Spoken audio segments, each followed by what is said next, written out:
It was early morning in a quiet Virginia neighborhood, the kind where people usually wave to each other while picking up their mail. The air was calm, the sun had just started to rise, and nothing seemed out of place. Inside a neat little house near the end of the street, a young woman named Alina was finally taking a moment for herself. She had flown back late the night before from a conference in New York. Her job kept her busy, and the last few weeks had been exhausting. That morning, she decided to relax with a long bath before heading to her office.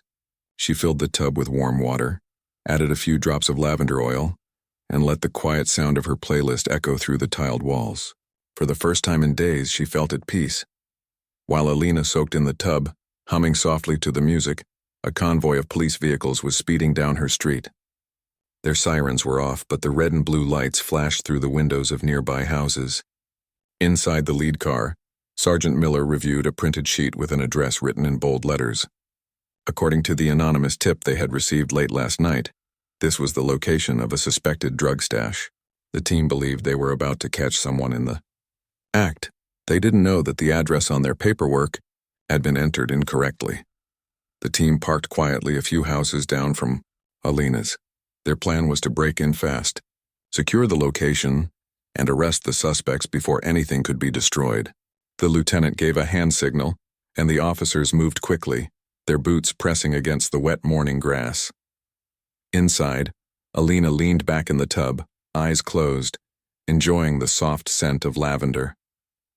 Her phone buzzed on the counter beside the sink, her father calling to check in. She smiled but didn't reach for it. She'd call him back later. Seconds later, the front door exploded open with a deafening crash. Alina's heart stopped.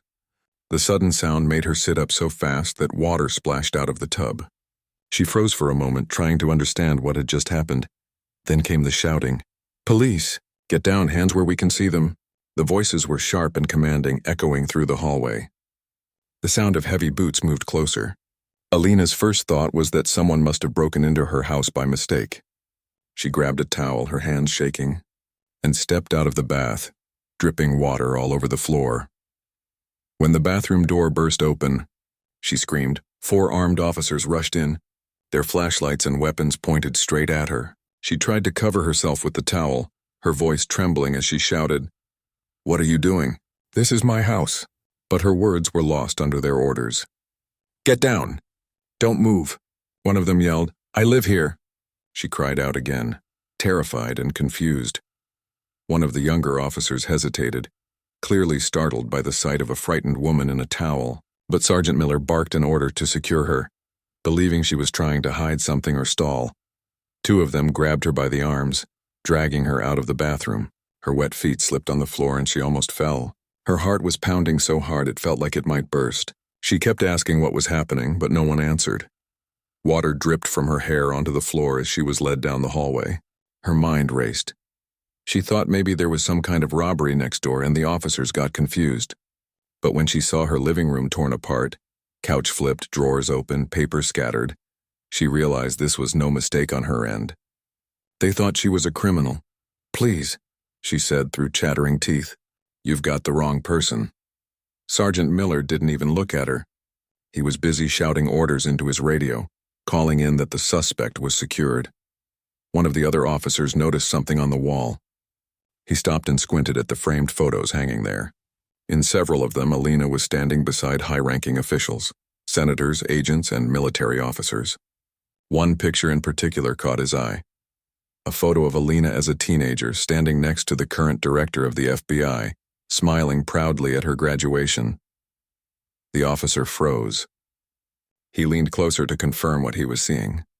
Sarge, you might want to look at this," he said quietly. Miller frowned, irritated. "Not now," he snapped. "No, sir, really. You need to see this," the officer insisted. Miller turned toward the wall and his expression shifted. The room suddenly felt colder. He recognized the face in that frame immediately, the FBI director. And the young woman standing in front of him, shaking and terrified, was the same one in the photo. He took a slow step back, his confidence cracking. "What did you say your name was?" he asked, his tone softer now. "Alina," she replied, voice trembling. "Alina Gray." Miller's mouth went dry. He turned to the officer holding the file. "What's the address again?" The officer quickly checked the printout. 1247 Pine Grove, sir. Miller's eyes widened. This is 1274. The entire room went silent. You could almost hear the water dripping from Alina's hair onto the floor. The reality of what they had done began to sink in. They had broken into the wrong house. Before Miller could even process his next move, his radio came to life with a panicked voice from dispatch. Team Bravo, stand down immediately. You're at the wrong location. Repeat, wrong house. Miller's stomach dropped. He turned toward Alina, who was still standing there, clutching her towel, her eyes full of tears. The other officers looked at each other, unsure what to do. Just then, the sound of engines roared outside. Several black SUVs pulled up in front of the house. The moment Miller saw the plates, his heart sank even further. They were government vehicles. Federal. The front door opened again, and a tall man in a dark suit stepped inside. His face was pale but composed, and his eyes were like ice. Everyone recognized him immediately. The FBI director himself. No one said a word. He didn't shout, didn't demand answers right away. He just looked at his daughter first. Alina's eyes filled with tears when she saw him. He walked straight over to her, placed his jacket over her shoulders and pulled her close. Then he turned to face the officers. The look on his face said more than any words could. What have you done? He finally said, his voice low and steady. Miller tried to speak but couldn't. The words stuck in his throat. Sir, there was a mix-up with the address. A mix-up? The director interrupted. His tone was calm, but there was an edge in it that made every officer in the room stand still. You broke into a home, terrified an unarmed woman, and nearly assaulted the daughter of the FBI director because of a mix-up? The silence that followed was heavy. No one dared move. Alina held onto her father's arm, still shaking. She didn't even care about the embarrassment anymore. She just wanted to feel safe again. The director finally looked around the room. The overturned furniture, the shattered door, the chaos. He turned back to the officers. I want every name on this team. Every report. Every body cam file, he said coldly. Right now, one by one, the officers lowered their heads. Miller quietly signaled his men to step back. They knew this was far beyond anything they could fix on their own. Outside, neighbors were beginning to gather, filming with their phones, whispering to each other. The flashing lights reflected off the wet pavement, turning the calm street into a scene of confusion and fear. Inside, Alina's father guided her toward the stairs, trying to calm her down. It's over now, he whispered. You're safe, but Alina couldn't stop shaking. Every sound, the crackle of radios, the distant murmur of voices made her flinch. She couldn't understand how something like this could happen. The officers quietly began to back out of the house, none of them daring to look the director in the eye. Miller lingered for a second longer at the door, then finally whispered, Sir, I'm sorry. The director didn't answer. He just stared at him for a long, cold moment before shutting the door. As the police cars drove away, the neighborhood slowly fell quiet again. The smell of lavender still lingered faintly in the air, mixed with the sharp scent of splintered wood. Alina sat on the couch, wrapped in her father's jacket, staring blankly at the broken door. She kept replaying the moment in her head, the shouting, the fear, the disbelief. Her father stood near the window, his jaw tight. He didn't say much, but his mind was already working. He knew this wasn't just a mistake. Something about the whole situation felt wrong, and deep down he suspected that this was only the beginning of something much bigger. The house was still a mess when the sun rose higher in the sky. Pieces of the front door lay scattered on the floor, the bathwater still pooled near the bathroom door. Alina sat quietly on the couch, a blanket around her shoulders. Her father stood near the kitchen, speaking in a low voice to a federal security team that had arrived after the police left. He hadn't slept. Neither had she. The local police department had called several times already, but he hadn't answered. He didn't trust anyone from that town at the moment. He just wanted to make sure his daughter was safe. As her father said quietly, this wasn't done by some random prankster. Whoever did this had access to restricted systems. They used official formatting, proper codes, even internal reference numbers. Someone wanted this to look legitimate. She leaned back in her chair, feeling that cold wave of fear again. So it really was an inside job. He nodded. We're almost certain. The agents working the case found traces of the message coming from a private network used by law enforcement in the state. But the strange part is, that network was accessed remotely from a different city. Someone hacked it? Possibly, he said.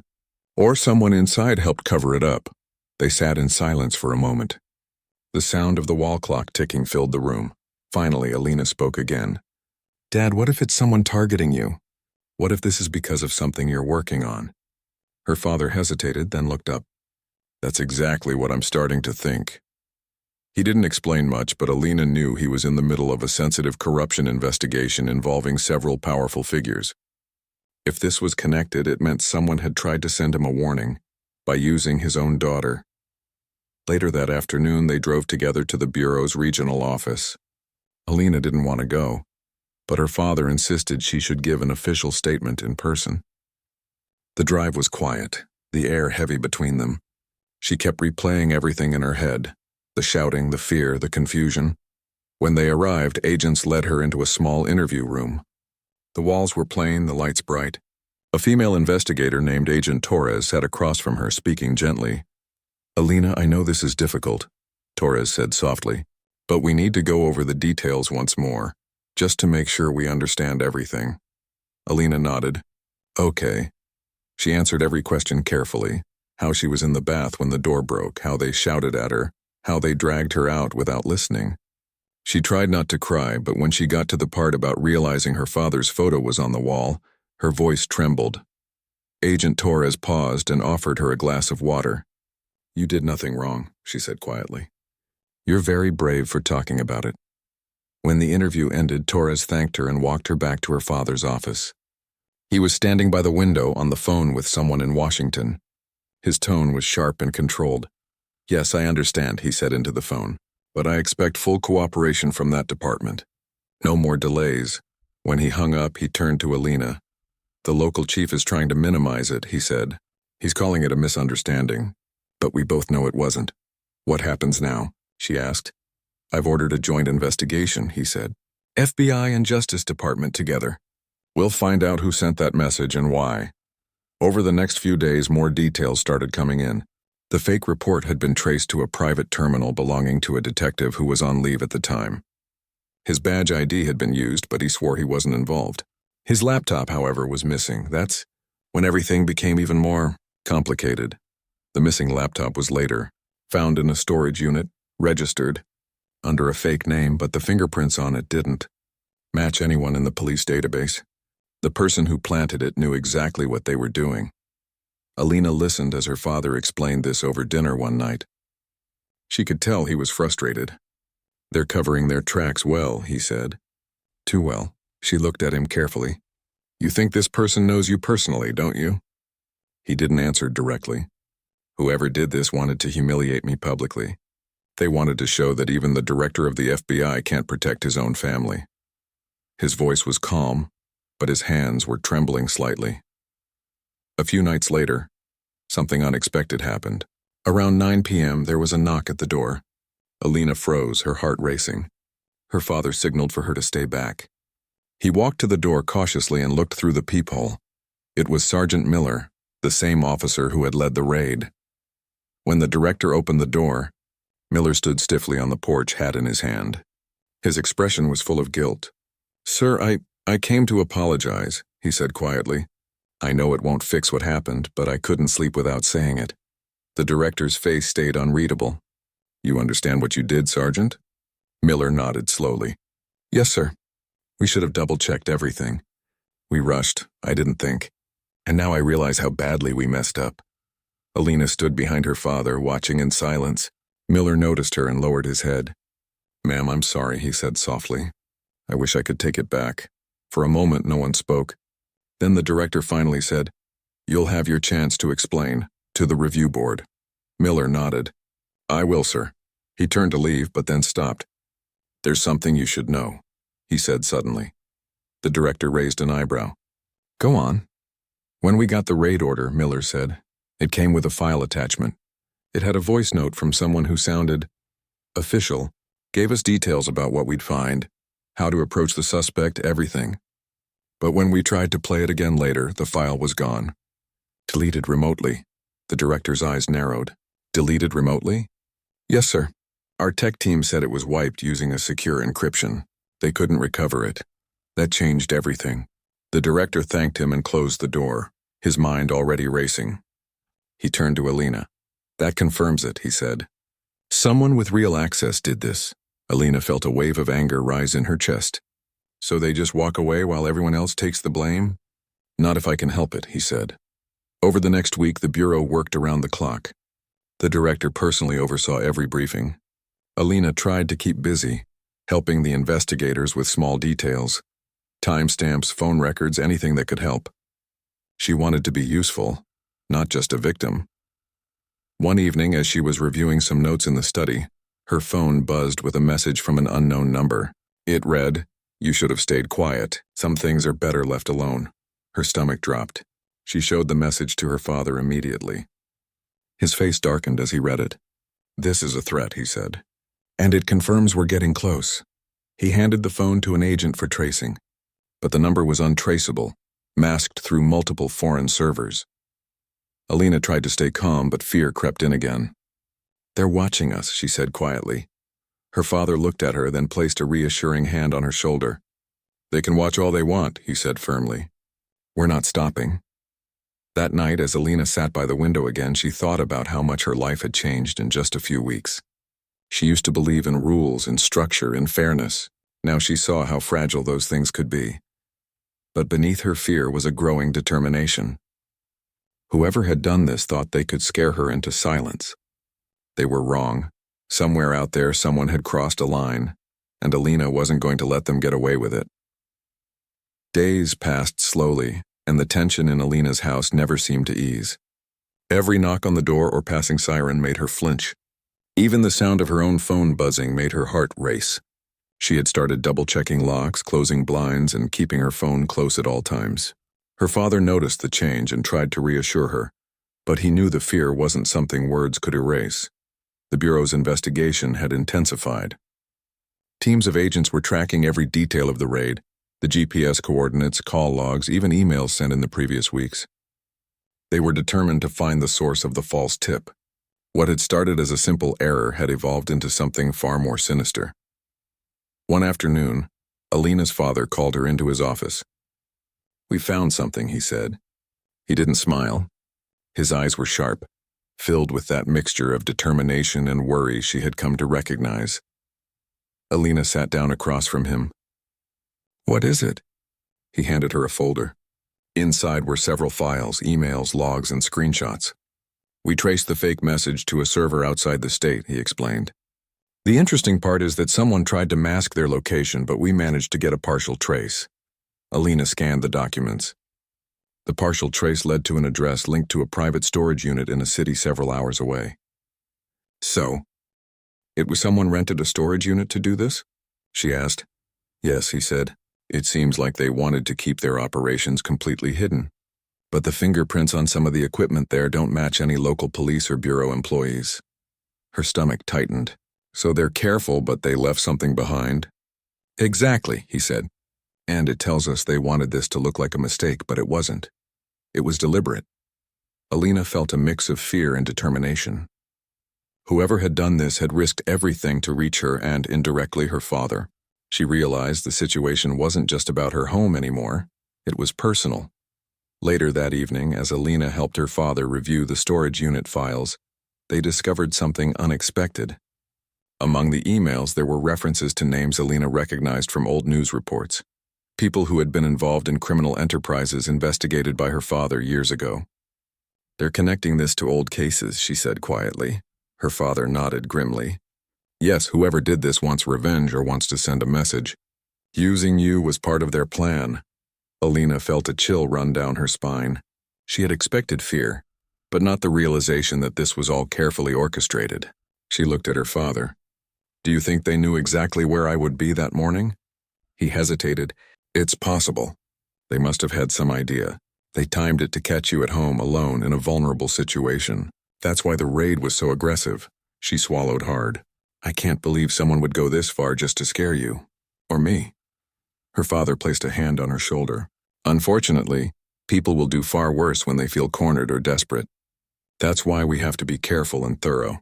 We'll find them, and we'll make sure this doesn't happen again. The next few days were a blur of interviews, meetings, and constant phone calls. Alina assisted where she could, looking through records, organizing files, cross-checking timelines. She became more involved than she ever expected. Every time she reviewed a document, she felt like she was stepping deeper into her father's world, seeing the danger that came with it. One night, her father called her into the living room. He had his laptop open, showing her a video feed from one of the storage units they had located. "Look at this," he said. Alina watched as a man moved cautiously through a dimly lit unit, checking boxes and files. His face wasn't visible, but his movements were deliberate. The agents monitoring the feed zoomed in on certain details.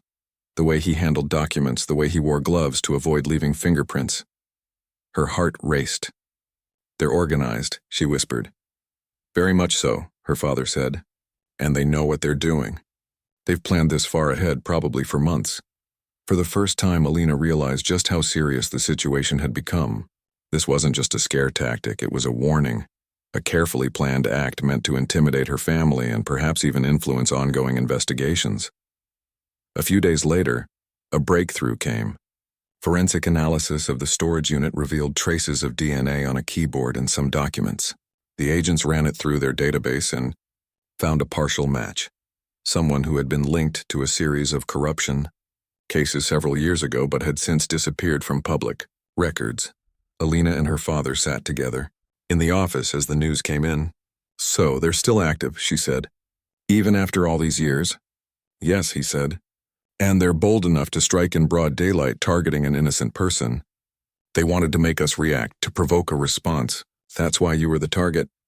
They knew I'd be involved, and they hoped to use you as leverage." Alina felt anger rising. Fear was still there, but now it was mixed with determination. She couldn't believe anyone would try to hurt her or her father like this. Her father looked at her, reading her emotions. "You have to stay calm," he said. "Every action now is critical. One wrong move and they could disappear again." Over the next week, federal agents intensified their efforts. They coordinated with cybersecurity teams, local authorities, and even private investigators. Alina followed the developments closely, often staying late into the night, reviewing timelines and analyzing evidence. She found herself learning things she had never expected. How criminals manipulated systems, how digital traces could be erased, and how small mistakes could have huge consequences. Then one evening, her father received a call from a trusted contact in Washington. "We've got confirmation," he said after the call ended. "The person behind the raid is connected to a network of individuals we've been investigating for years. Some of them are still at large, operating under different identities. This raid wasn't random, it was a signal, and it came directly from that network." Alina listened, her hands clenched into fists. "So they're still dangerous?" "Extremely," he said.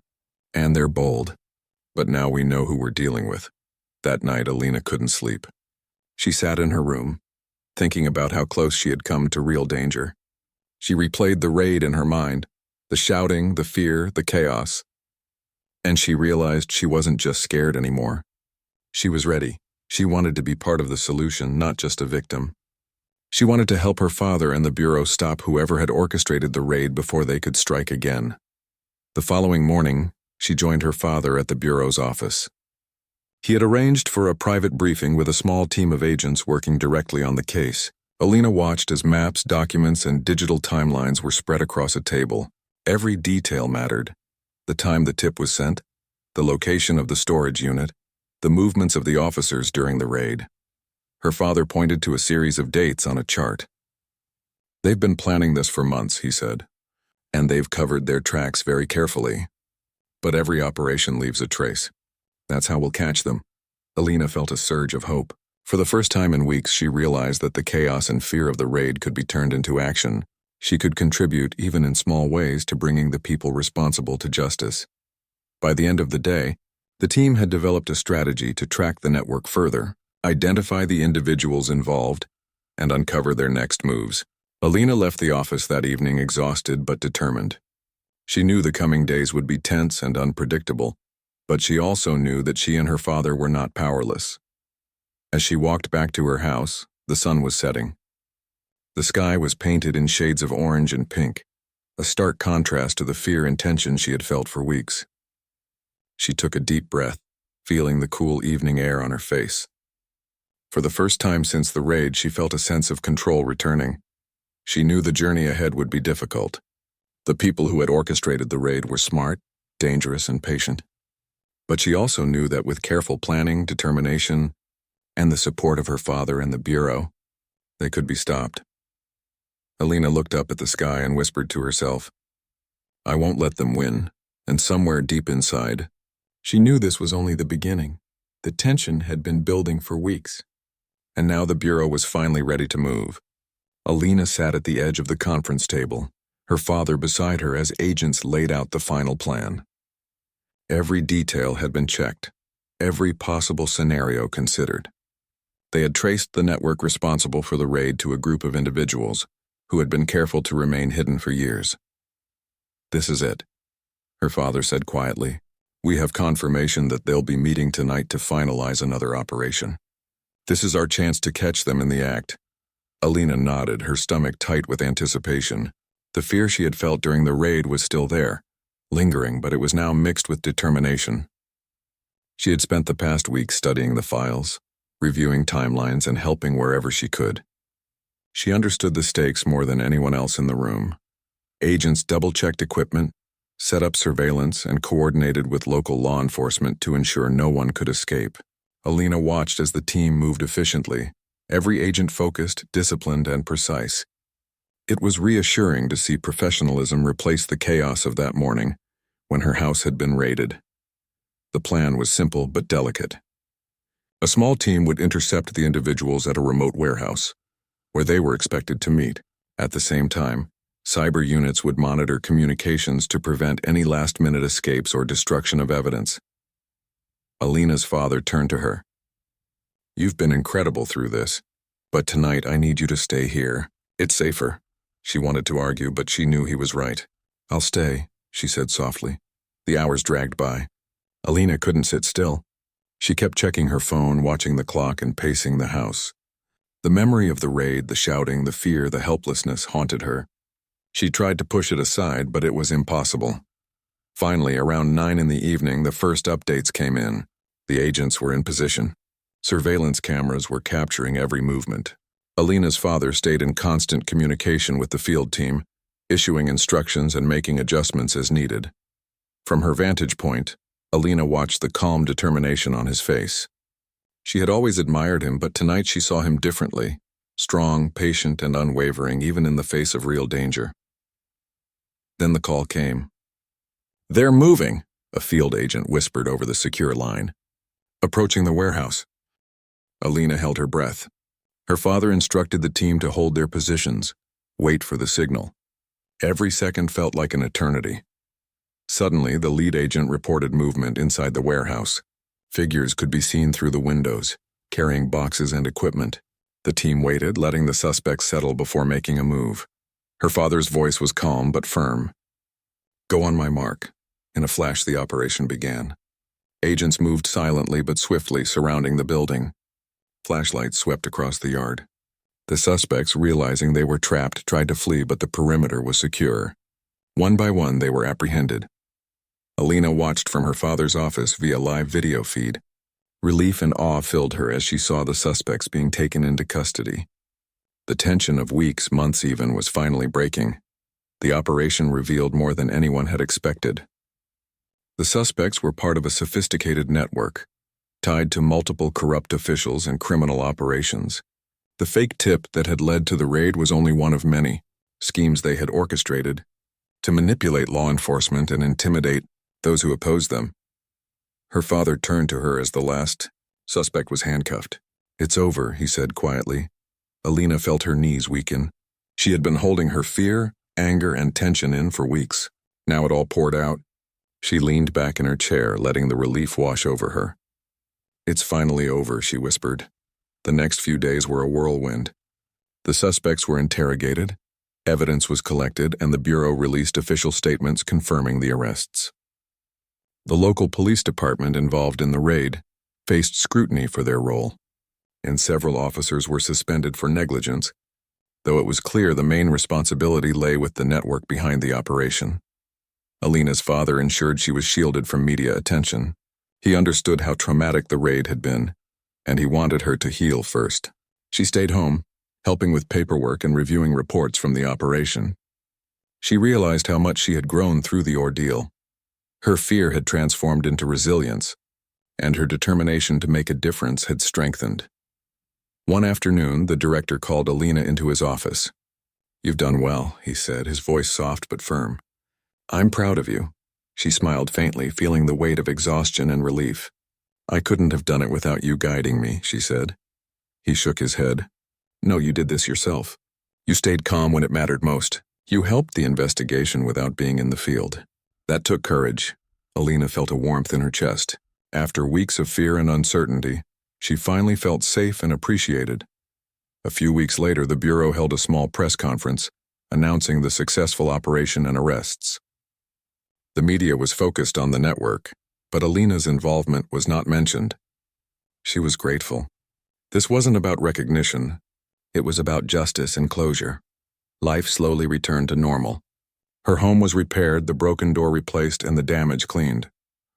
Neighbors, once whispering about the raid, now avoided unnecessary attention, respecting the privacy of the family. Alina returned to her routines, but she was different now. She was more alert, more aware of the fragility of safety, and more determined to contribute positively to the world around her. She continued assisting the Bureau in small ways, studying cases and analyzing information. Her father encouraged her, proud of the maturity she had shown under pressure. One evening, Alina sat in the living room, looking through old photos.